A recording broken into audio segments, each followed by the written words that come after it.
আমার বন্ধুরা, আমরা জানি না ঈশ্বর আমাদের জন্য কি পরিকল্পনা করেছেন। আসুন দেখি জিরেমীয় পুস্তক থেকে যখন তিনি তাকে আহ্বান করেছিলেন, যেটা রয়েছে 1 অধ্যায় 18 পদ।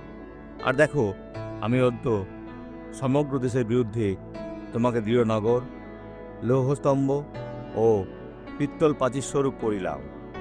জিহুদা রাজগণের, তাহার অধ্যক্ষবর্গের, তাহার যাজকগণের ও দেশের লোকসাধারণের বিরুদ্ধে জিরেমীয় সমস্ত কিছুর সম্মুখীন হয়েছেন, আর তার কিছুই ঘটেনি। যারা ঈশ্বরের সাথে নিয়মে স্থির, আর আপনি তার বাক্যের প্রকাশ লাভ করে একই কার্য করেন। শুধু বিশ্বাস করুন, আর যদি আপনি খোলা মনে সদাপ্রভু সেবা করেন, তবে আপনার কোনো ক্ষতি হবে না।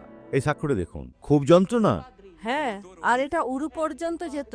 প্রার্থনার সময় উরু যন্ত্রণা চলে গেছে। কতদিন এই যন্ত্রণা ছিল? অনেক দিন। কিন্তু কতদিন? কোনো ধারণা নাই, 3 বছর বা তেমন কিছু হবে। 3 বছর হয়ে গেল বোন। তাই আগে যেটা করতে পারতেন না, সেটা করুন।